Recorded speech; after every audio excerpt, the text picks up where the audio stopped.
You're listening to the VTZone.com's weekly Scoutcast. Everything Hokies. And now here's publisher Jason Stamm. I am publisher Jason Stamm, and welcome to another edition of the VTZone.com Scoutcast. We through the bye week now. We're back to business. Virginia Tech will be at North Carolina this coming weekend. I'll be making the trek down to Chapel Hill. Of course, I'm going to stop on the way down, and we'll catch a little high school football. So I want to first of all apologize. I know we've we've upgraded as we've transitioned to Scout through Spreaker, and you obviously still hear this through Spreaker. That's right. So I want to apologize that we're not in stereo sound like we usually are. I guess we're driving, and I know we got Doug driving, but luckily for me, we've got two. Yeah, that's right. We're going. It's like a throwback, I guess, here with our podcast, but I've got two personalities that still making, eclectic personalities makes this worth listen to, a must listen. Mr. Doug Bowman. Doug, how was your bye week? It was great. I'm going to assume that eclectic personality is a compliment. So, eclectic personality. Just you can't find a Doug Bowman and Derrick Skip Hopkins just anywhere. So Skip is always bringing the thunder. I know, and I know you brought it again this time, right, Skip? Oh, yeah, always, man, always.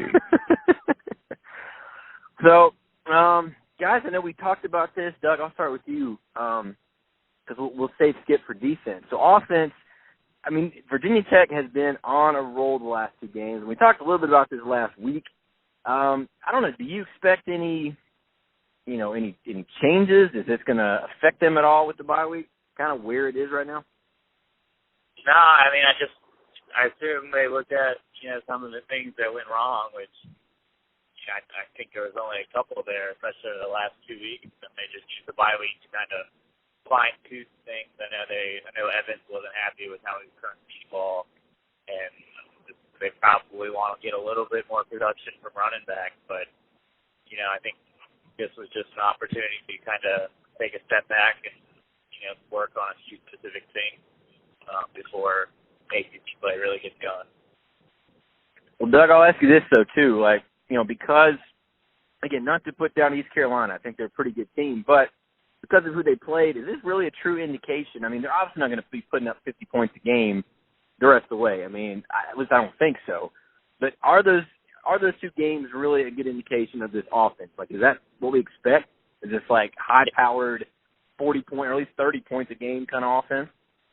Yeah, I mean, I don't think, 50 points isn't realistic to expect every game, but I think this is an offense that, as long as they stay healthy, I don't see any reason, they can't score in the 30s per game. I mean, we've talked all summer, all off-season, and through September about just kind of the individual skill players they have we were just talking originally about Bucky Hodges, Isaiah Ford, and Cam Phillips, and I think the way Jared Evans has played here through 4 weeks, they have a quarterback that can get them the ball. I don't know how many defenses in the country can slow down Isaiah Ford right now. So,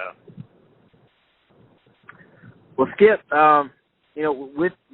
Doug talked about a few things. I mean, they seem to have cleaned up the fumbles at least for 2 games now that were, just out of control his first 2 games. So, do you see any negatives with this offense going in, coming out of the bye? Where do you feel, I guess, overall with that group? I don't think so. I think they, from the last 2 games, they kind of, practiced it and, made the focus points to, not turn the ball over, not fumble it. And I think they've done a good job with it. So, as long as they keep doing what they're doing, then I think we're going to be pretty good. As long as they keep putting up, 30 plus points. I mean, that's always a plus for us because, like I said before, you have good offense with Bud Foster defense. You have, sky's the limit. You have a chance to do a lot of great things when you have a good offense with a good defense. So, as long as they keep rolling, then we'll be good. Doug, you brought up Isaiah Ford, and you're right, man. He's been on a tear. I mean, I think he was maybe not quite on his game against Tennessee a few weeks back. But at this point, the way he's playing, is it kind of like a foregone conclusion he's going to go pro after this season? And if so, where do you think he fits right now? Is he more like a second round? Has he gotten into that first round yet? Yeah, and I think it's going to be hard to keep him around for another year. I mean, he's going to break every single receiving record at Virginia Tech. He'll probably be a first-team All-ACC-er, so kind of one of those, what does he have left to prove at Virginia Tech? And I think his stock will never be higher than it will be after this year. So I think he's ultimately a second and third rounder. I just don't think he's going to run the 4.40 time that is going to put him into the first round for sure. Maybe some team will fall in love with him and want to take him in the first round, but I think the second round is probably a better bet at this point. Yeah, I'm kind of with you, Doug. I really, just the way he's playing, I can't imagine him staying. Like, he seems to, his stock is just so high, and I think he only hurts it by coming back. I think that means probably Cam Phillips. I think he'd be smart to come back because he could have a year of being the guy and really improve his stock that much more. But Skip, you've been in that position as far as, we talked about before, waiting to see where you were for the as far as your NFL stock. What do you think about Isaiah Ford's stock? Is he about a second round guy, you think, in your mind, or could he be a first rounder? I don't know. I haven't thought about it. I didn't. What year is he? He's a junior. He's a junior, yeah. He and Cam both. Oh, wow. I would think he was a sophomore. I did not think he was a junior. Well, now that you know he's a junior.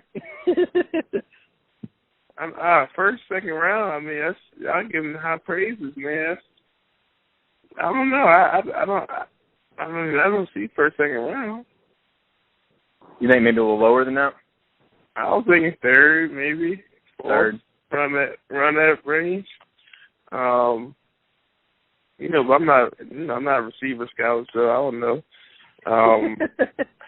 But most guys up in that range, run good 40s and stuff too. So he's definitely a great football player, great on the field guy. But when we're looking into like draft and stuff, all those numbers count. So if he can get down into the 4.3, 4.4s, then that really help him out. But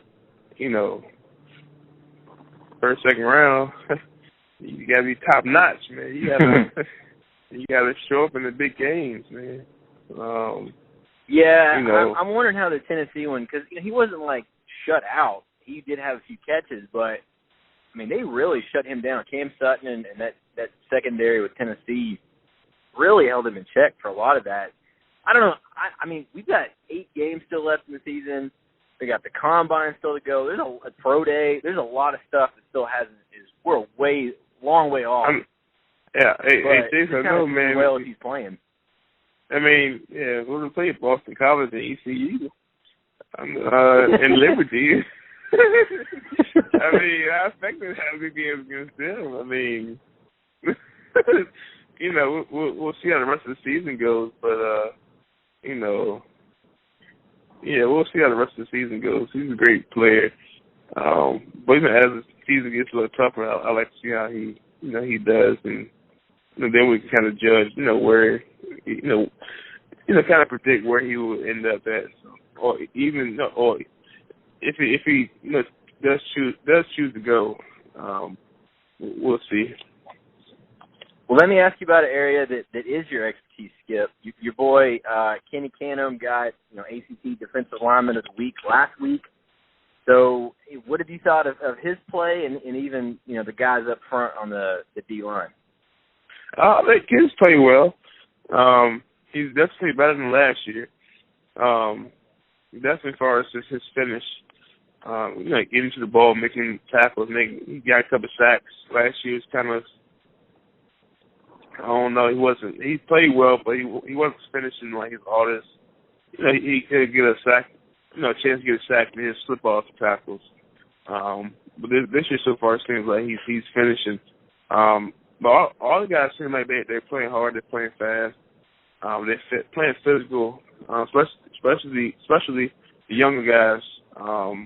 They I feel like they got more experience, they got more comfortable at the position. So things seem to be becoming a little more easier now. So once you get kind of a little experience, you get comfortable, then you start playing fast because all the things that slow you down aren't there anymore. So you're just playing football and just playing a game that you've been playing since you was a little kid. So I think they're playing good, playing fast, physical. So I'm looking forward to seeing how the rest of the season goes with those guys. Hey, Doug, correct me if I'm wrong, man. Didn't they have, was it 5 or 6 sacks this last week? You remember? What was that? Was it 5 or 6 sacks that Virginia Tech had against ECU? I think it was 6. 6? Yeah. So I don't know what they gave on that Eckenham, Tremaine Edmonds. I think it was a half sack each, if I remember right. Yeah, they both deserved a full one for that. Yeah, and I mean, if you look at the replay, well, I mean, I guess they were both there, but Tremaine is the one I really noticed. He just blew off that line. I mean, that was a blitz coming from that side, but Tremaine was the guy that just lit Summers up. Of course, Summers was down on the ground for, I mean, it was a good couple of minutes, I think. I think he just got the wind knocked out of him, but those guys came in hard. So, Skip, overall in defense, you feel pretty good about where they are, though? I do. I feel like we're playing fast. We're playing physical. We're getting out the guys. We're running to the ball. We're just playing good defense right now. As the teams get harder, the season goes on a little bit. You start getting a little tired, a little, getting a little not worried, but it's getting late in the season. I'd like to see how I would see how they continue to, do the same thing that they've been doing at the start of the season. As the season goes on, players start to get a little tired. Things start to get, schools start to pick up. So your mind's not always on, football, but you got a test the next day, or you got to study for this, study for that. So right now, I'm liking what I'm seeing. I just wish they, hope they can continue to build on this momentum and keep it going. Doug, did you get a chance to watch that UNC game on Saturday? I did. That was awesome. And we've talked about this before. Well, okay, first of all, I guess, what did you think about UNC's performance? To me, I was a little bit surprised. I mean, I know Florida State got rocked by Louisville, but I really thought they'd, win, I wouldn't say easy, but I thought they'd win going back home. UNC struggled against Georgia. I wouldn't quite so. Of course, I think they lucked out against Pitt. What did you think about what you saw from UNC? Yeah, I mean they were surprising. I was impressed by them. I mean they got an offense again that can move the ball. I mean Trubisky and Ryan Switzer is pretty unbelievable in what he can do. So I mean offensively they're about where they were last year, which was pretty darn good. But defensively, I don't think they're any better than they were last year either. So I think we're looking at a shootout possibility coming up. That's kind of what I'm thinking. I mean, I know Skip is singing the praises of the defense for Tech, and yeah, they've done look good. But I'm kind of wondering about this offense, UNC, and I don't know, Skip. How big is this game now with UNC now? With Virginia Tech and UNC after UNC won at Florida State? I think it's real big. Beating Florida State, those guys have been top dog in ACC for a while. First, going down to their home and beating them, I think it's real big. I think if we can win this game, we'll go even further up in the polls and, on the road to ACC championship.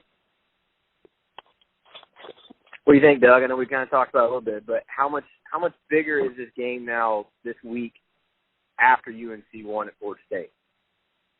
It's huge. I mean, now both teams are. UNC's sitting at 2-0 in the ACC. Texas just 1-0, but I mean that was a game that you might have assumed Carolina would be, looking at 1-1 going into this game, but now they're sitting 2-0 and in pretty good shape, and I'm sure their confidence is sky high now going on the road to Tallahassee, and I mean they basically controlled that game up until they kind of let it slip there in the fourth quarter. So I'm sure they feel good about where they are. And I mean, we've been talking about, Virginia Tech's offense and, how I think 30 points a game is probably, something you should expect based on their talent. But I think Carolina probably expects the same way out of their offense. So we'll get more into this later in the week, obviously. We'll have, Q&A with our friends over at Inside Carolina. We'll find out more about them. We're going to have stuff with the press conference today. Then, media availability on tomorrow and Tuesday. Doug's preview. We're going to have lots of stuff coming as we do every week. But, Doug, a week out, or a little less than a week out now, what in your mind, especially after watching Carolina with Florida State, what does Virginia Tech have to do to hang with? And I don't know. I can't decide if I want to call it an upset or not, but just to get that win at UNC. I don't think the formula is changing very much. I just, I think it's all about taking care of the ball for Virginia Tech, and I think they have skilled players on offense, and the offensive line is playing well on offense.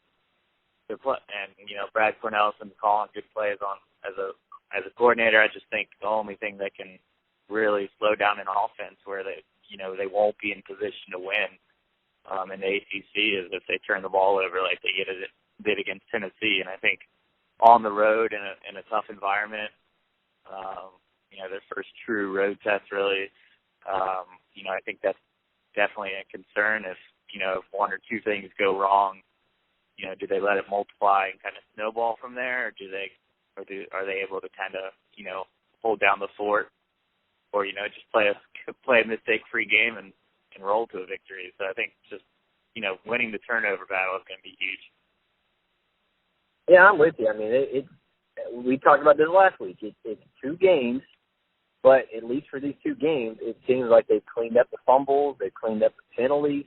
And they had a few against East Carolina, but those kind of things will kill you against a Carolina team on the road against any ACC team. That's really going to do you in. So, yeah, I mean, I think they've got to hold on to the ball.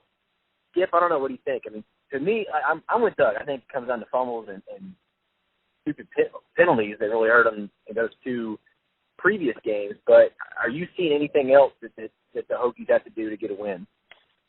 Nah, that's it. Don't turn the ball over. And don't have crazy penalties. If they do those, or they don't do those things, then they have a great chance of winning. But if they do, I mean, it's gonna be real tough, especially playing a good UNC team that just came off a win. They play UNC this Saturday, right? Yeah, it's Saturday. It's 3:30. Yeah. So the UNC team coming off of a win at Florida State. They're gonna be all amped up, excited. Feeling confident about themselves. So if you come in and turn the ball over, then it's gonna be, it has potential to be being a long day. So don't turn the ball over. Don't have any crazy penalties. Then you have a good chance of winning. Well, and I think one thing else, Skip, I think, it didn't seem to really affect them too much with BC because they still handled that one pretty well. But I think, your D-line's got to get some pressure on Mitch Trubisky. That's a guy that if you sit back and let him throw, he's going to pick you apart. I mean, I don't think he's an elite quarterback, but he's a very solid and pretty accurate guy, pretty smart guy at QB who they got to get some pressure on him. Yeah, definitely. That's with any quarterback. He's let him sit in the pocket. I mean, this guy's gonna pick you apart. If you got somebody in his face, somebody, even getting their hands up, or somebody, getting pushed past him, making him kind of move off his spot. He starts to feel the pressure. So any quarterback, when they start to feel pressure, they start to get inaccurate. They start to kind of, tiptoe around in the pocket. But if you just let them sit in the pocket and get comfortable, it can be a long day. So, yeah, D-line definitely has to get pressure. I know Coach Foster is definitely going to bring some pressures. We'll change up different coverages and send some different, field pressures and, some things that, he does and things he likes to do. So it's not just going to be up to the D-line, but it's going to be up to the whole defense. Guys blitzing, linebackers blitzing off the edge, or corners coming off the edge, or nickel, whatever the case may be. Whoever's coming has come and bring it every play. So. Yeah, I mean, I just think the pressure's got to be there, and I just think that's really key. I mean, I think you're on your Redskins. They got to do that against any quarterback, but I just think it's that much more important against a guy like Trubisky. Recruiting-wise, Doug, I know you saw the big addition this week on the basketball side. Saw your reaction, #buzz. I think kind of says it all what you were thinking. So another big haul. I mean, they've got 2 4-star guys now locked up. 2017. Both those guys are rock solid. Wabissa Beatty, 4-star point guard. You've now got your point guard in line. Seth Allen obviously is going to, I think, pretty much have that spot locked down this season. You got Justin Robinson, who will only be a sophomore. But after this year, I mean, they needed some help. You can't just have one guy with Justin Robinson. So they've answered that. They've got Beatty. Doug, from what you've seen, from what you know about this guy, how big of an addition is a guy like Beatty? I mean, that's big for that class. I mean, he joins Alexander Walker as kind of the cornerstones going forward for once this next kind of crop goes out and Beatty comes in. Just like you said, I mean, Robinson is definitely going to be the starter when he comes in as a freshman, but that just gives him time to kind of get settled and not have to produce right away. And I think anytime you give Buzz Williams time to develop a guy, that's big. So I mean, you're getting guys that are ranked. What was his rank? Wasn't he in the 60s or 70s? Yeah, he's 73 by Scout. Yeah, I mean top 75 player in the country, and then you add him to Alexander Walker. I think you have to be pretty excited about that class and kind of where things are going right now. Yeah, and I've said it about Nickel before. I mean, watching him this summer, he has elevated his game so much more than last year. I mean, I thought he was a very, very good complementary player last year. This year, he seems like a guy who can just take over and pretty much carry you. So, I mean, this is a guy who I would expect. I don't think he's going to average 20. I think, when you get to college level, it's not going to come that easy. He's going to get 15, 16 a game, though, I think. This is a guy who could easily get 30, and that kind of capability, I think he's. I don't want to speak too soon, but the way he's looking, he looks like possibly 2-year player. If he goes off this next year, could be a 1-year player. So this is a very high level talent. You get a guy like Beatty who can feed him the ball. I think it just makes that much easier. It's going to make that offense flow that much more. You can have a lot of pieces back besides those two. You have Chris Clark will be a junior. Like we mentioned, Justin Robinson, Kerry Blackshear. So I get a lot of pieces still. So, Skip, I don't want you to feel left out, man. You got any thoughts on the new basketball commit? Yeah, man, I think it's good for the program, good for Virginia Tech. I'm glad to get those guys are bringing in, big time players. But my only thing is, we still have a big ass. Yeah, they still got to get a big. To be, unless you have, LeBron type of players or Kobe type of players or, any big time type of guy like that, you still need a big guy to compete with the top competitors in the NCAA. You have good guards, but, teams that win national championships have good big men. Unless, of course, you have great, like LeBron James. Okay, yeah. You won a championship with no big guy because, it's LeBron James, But if you want to win that championship, if you just look at any team in the past years and win national championships or compete at a high level, you have good big men You know, I mean, the guys we have now are good, but they're not true, 4 and 5. They're just guys that just fill in the spot. So until we get a good, true, some big guys down there, we get these little guys that's good, it's good for programs, good to have good point guards and shooting guards and small forwards, but we need some centers, man. We need to see some 6'10" dudes that stretch the floor or can play the post or, something like that,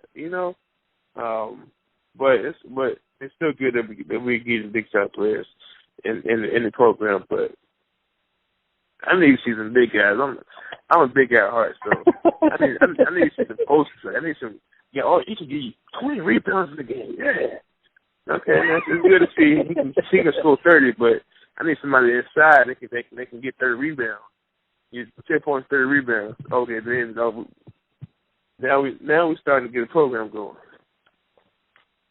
So Doug, Skip usually defers to you on all the basketball stuff. So how do you do in his analysis there?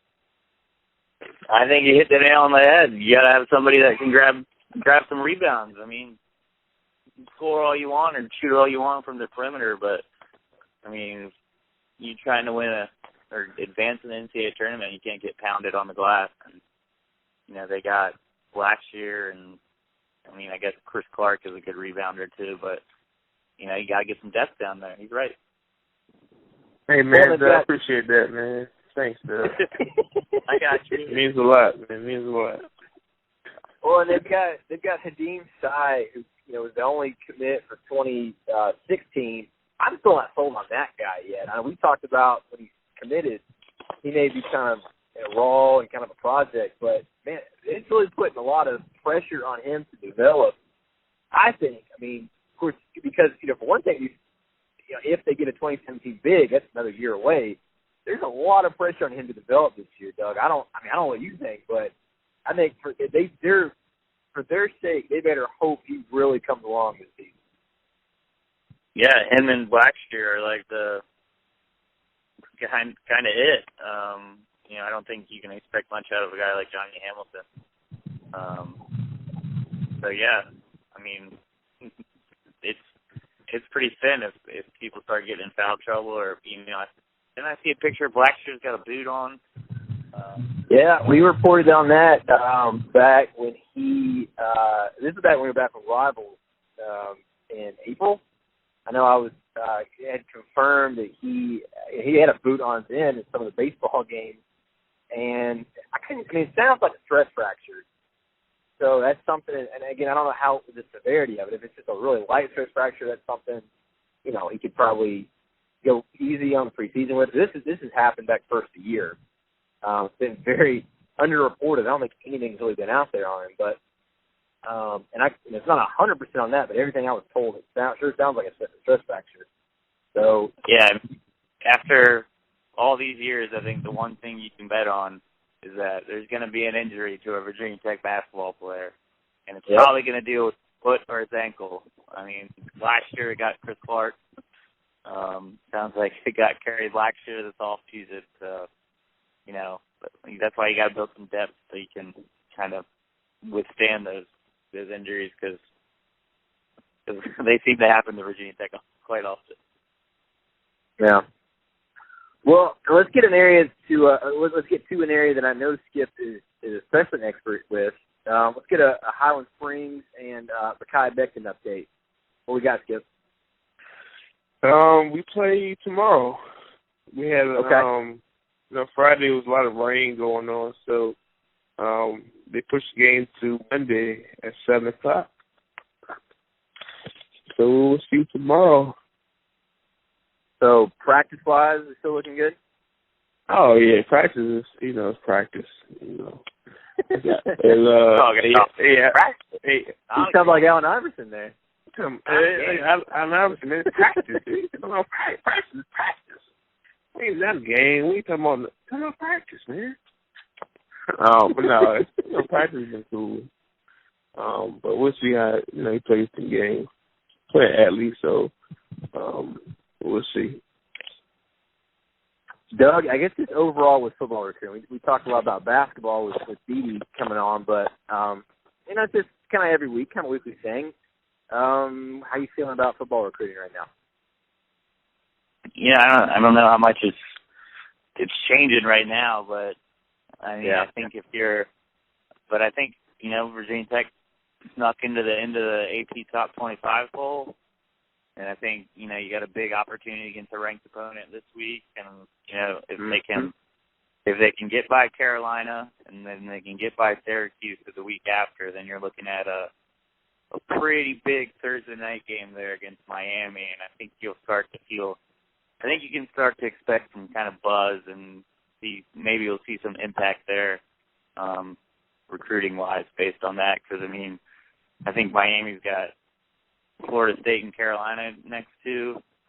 So if they win out, which, I mean, they look pretty good right now, it's certainly possible. I mean, you could have like a number 6 Miami playing a number 15 Virginia Tech on a Thursday night in Lane Stadium, and I think that might be the biggest recruiting. I don't know if they'll get people to come visit, but I mean, I'm sure they'll get a lot of people watching and just checking in and seeing. It'll be a big opportunity for them to make an impression. Well, and we've mentioned a few guys I know that will be at that game. Well, I mean, obviously when we get closer to it, we'll be confirming a ton more. But that one's shaping up. It's got the potential to be an unreal game, both in the Coastal Division. So I think it could be a huge Thursday night game, depending on what happens next few weeks. Obviously got a lot in between that game, but yeah, I don't want to get too far ahead. But yeah, you're right, Doug. It could be a huge game. So, and if Miami beats Florida State this weekend, the ESPN hype machine for the U is about to go into full gear. Yeah, man, that's gonna be the prime time 8:00 game is the U and Florida State. So they got the potential. They'll get the spotlight this coming weekend. I'll have to, I guess, probably listen to that one on the way home from Chapel Hill. But that one should be definitely a big game. But Doug, let's get the shout outs, man. I'm sure you've been thinking about your shout out all week. Who you shouting out?